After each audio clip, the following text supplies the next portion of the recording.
इनाया, यहाँ देखो, इनाया ने नाराज होते हुए कहा तो माहरूख ने पूछा, सत्र कब खत्म होने वाला था? फिर भी उसने उसकी ओर देखा। उसके गुलाबी होठों पर एक फीकी मुस्कान थी। एक मेरे साथ भी।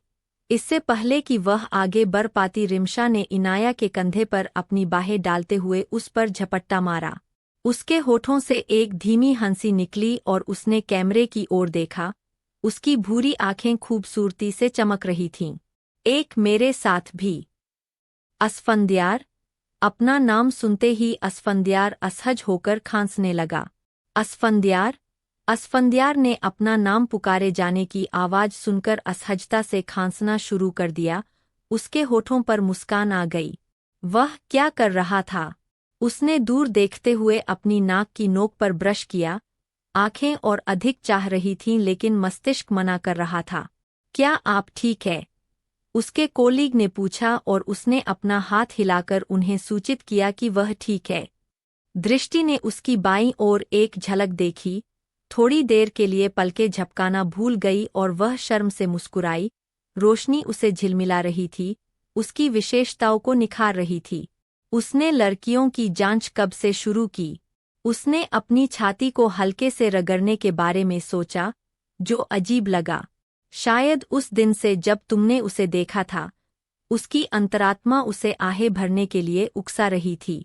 तुमने अपने साथ क्या किया, आलम? रिमशा। इनाया की चीख सुनकर रिमशा उसकी ओर देखने के लिए घूमी। रिमशा। ये। जब इनाया ने अपना फ़ोन उसकी ओर बढ़ाया तो उसने अपनी भौहें सिकोड़ लीं। उसकी नज़र स्क्रीन पर पड़ी। जैन कॉलिंग। हाँ, बस इसकी कमी रह गई थी। उसने इनाया के हाथ से फ़ोन छीन लिया और कॉल काट दिया। मैंने तुम्हें उसे ब्लॉक करने के लिए कहा था, उसने इनाया की ओर देखते हुए कहा, जो भ्रमित दिख रही थी। मैं जा।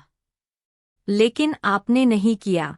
आपको यह पहले ही कर लेना चाहिए था, उसने फ़ोन इनाया की गोद में रखते हुए कहा और चारों ओर देखते हुए लोगों की भीड़ में असफंद्यार को ढूंढने की कोशिश की।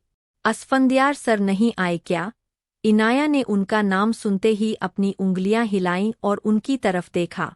जब उसने उसे कुछ लोगों के साथ बातचीत करते देखा तो उसके मुंह से घबराहट निकल गई। न चाहते हुए भी उसकी नजरें एक बार फिर उस पर पड़ी, इस रात अनगिनत बार, और उसे औपचारिक रूप से कपड़े पहने हुए, हमेशा की तरह सुंदर लगते हुए देखकर उसका दिल उछल पड़ा। सौम्य नेवी नीला सूट उसकी लगातार ठंडी आंखों की शोभा बढ़ा रहा था। जब उसने उसे अपनी ओर तेजी से आते हुए देखा, तो उसके अंतर्ज्ञान ने उसे अचानक दूर देखने पर मजबूर कर दिया। रंग उसके कानों तक पहुंच गया और उसकी भयंकर घूरने का एहसास हुआ। क्या वह उसे देख रहा था? इससे पहले कि वह अपने विचार सीधे कर पाती, फ़ोन फिर से बज उठा। इनाया ने स्क्रीन पर देखा। इस बार यह एक अज्ञात नंबर था। उसने रिमशा की ओर देखा जो अभी भी असफंद्यार को ढूंढने में व्यस्त थी।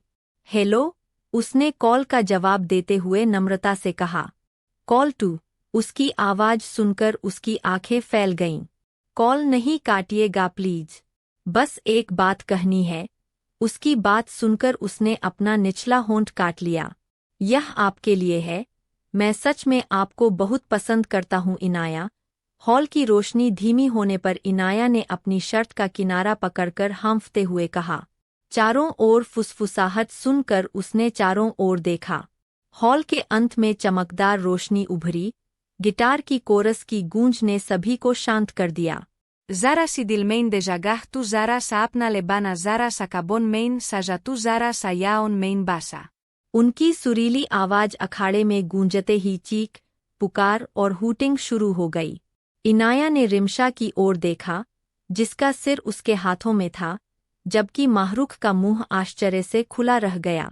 जैन हॉल के अंत में खड़ा था, उसके हाथों में गिटार था, आंखें उन पर थीं, जबकि स्पॉटलाइट उस पर चमक रही थी। Mein tahun tuihko merijaan pe paana, fida hoon tuih pe merijaan pe paanaha। Inaya ने अपना सिर नीचे करके आंखें बंद कर लीं। वह आखिर क्या कर रहा था?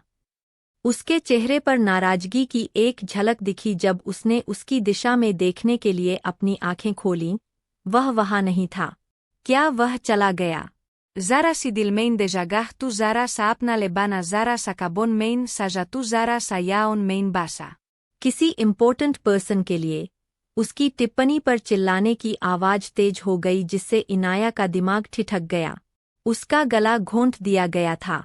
इनाया अचानक खड़ी हो गई और बाहर जाने लगी, तभी रिमशा ने उसका हाथ खींच लिया। इनाया रुको, तुम कहाँ जा रही हो? वह एक पल के लिए रुकी, फिर रिमशा का हाथ अपनी बाह से हटा दिया। मैं यहाँ नहीं रह सकती, मैं बाहर जा रही हूँ, उसने मुड़ने से पहले कहा और दोनों उसके साथ जाने के लिए खड़े हो गए। वे अभी प्रवेश द्वार पर पहुंचे ही थे कि अचानक चारों ओर अंधेरा छा गया और उसके बाद जंगली चीखें सुनाई देने लगीं। क्या बदतमीजी है यार, कोई लाइट का सिस्टम भी रखा है इन्होंने। जब इनाया ने रिमशा को हताशा में रोते हुए सुना तो वह अपनी जगह पर खड़ी रही। वह जहां खड़ी थी वहां तक नहीं पहुंच सकी, लेकिन इससे पहले कि वह अपनी टॉर्च चालू करती, किसी ने उसे टक्कर मार दी जिससे उसके हाथ से फोन गिर गया। शिट! उसने बड़बड़ाते हुए चारों ओर देखने की कोशिश की, लेकिन फ्लैशलाइट के बावजूद वह कुछ भी अनुमान नहीं लगा सकी। इनाया अपना फोन उठाने के लिए नीचे झुकी, वह अभी भी संघर्ष कर रही थी। तभी फोन की घंटी बजी और उसने उसे देखा। वह उसे उठाकर खड़ी थी। माहरुख बुला रहा था। Hello. Hello, Inia. Kaha chali gai yar. मैं एंट्रेंस के पास हूँ। यार हम भी तो वही खड़े हैं। ऐसा करो तुम पार्किंग में आ जाओ, हम भी वही जाते। उसने सिर हिलाया और कॉल काट दी। धत तेरी की, उसे आना ही नहीं चाहिए था। इनाया क्या तुम वहाँ हो? इनाया ने चारों ओर देखते हुए अपने परिवेश का विश्लेषण किया। हर जगह अंधेरा था, बस उसके सामने सड़क पर स्ट्रीट लाइट की छाया पड़ रही थी। माई रिमशा, मुझे लगता है कि राइट होने के बजाय लेफ्ट हो गई, उसने गहरी सांस लेते हुए बुदबुदाया। सड़क लगभग खाली थी, हालांकि वह छात्रों के चिल्लाने की अस्पष्ट आवाजें सुन सकती थी। Kia MATLAB left ho gai? Parking area ka sign nahi dekatum? Nahi. हाँ हाय इनाया।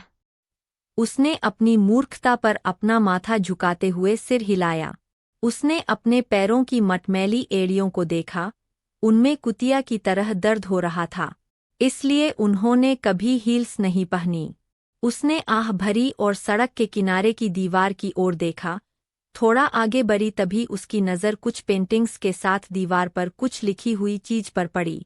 लेकिन इससे पहले कि वह आगे बढ़ पाती उसे अपने पीछे किसी की मौजूदगी का एहसास हुआ। उसने अपना सिर पीछे की ओर घुमाया, लेकिन किसी को न देखकर मुंह सिकोड़ने लगी। वह अभी भी अपने आस पास का अध्ययन कर रही थी कि अचानक उसने आयोजन स्थल पर फिर से चमकती हुई रोशनी देखी। बिजली वापस आ गई थी, लेकिन चूंकि वह थोड़ी दूर चली थी, इसलिए जिस सड़क पर वह खड़ी थी उस पर इसका कोई प्रभाव नहीं पड़ा। तेरी अदा पे मरता मैं वफा सी करता क्यों हदों से हूँ गुजरता मैं जरा। इस स्थिति के बावजूद उसके होठों पर मुस्कान आ गई जब उसके पसंदीदा गीतों में से एक की धीमी आवाज उसके कानों में पड़ी। शायद किसी ने इसे हॉल में बजाया था। तुम तो असल सांसों का साज हो, दिल में मेरे छुपा जो वही राज हो। उसने अपने ऊपर साफ आसमान की ओर देखते हुए गीत गाया। मखमली अंधेरे में भी तारों की रोशनी थी। जैसे ही रोशनी चमकी और संगीत बजने लगा, उसकी आंखें क्षितिज के ऊपर चमकते हुए आश्चर्यजनक चांद पर टिक गईं। जब उसे लगा कि उसकी इंद्रियां शांत हो गई है, तो उसने तलाश की। तुम तो dara zalika kappa na yanuro mui me bi o zara si zara dordoro. उसके मुंह से एक चीख निकली जब किसी ने उसे पास की दीवार पर खींच लिया, जिससे उसका शरीर असंतुलित हो गया। वह इतनी तल्लीन थी कि उसे किसी के आने का पता ही नहीं चला, लेकिन दीवार की कठोरता को महसूस करने के बजाय उसका सिर किसी बेहद कोमल और नरम चीज पर जा गिरा। वह घबराहट में अपनी आंखें बंद करके हड़बड़ा गई। सब कुछ इतनी तेजी से हुआ कि उसे पता ही नहीं चला कि कब उसके हाथ उसके मुंह तक चले गए और उसे पूरी तरह से ढक दिया।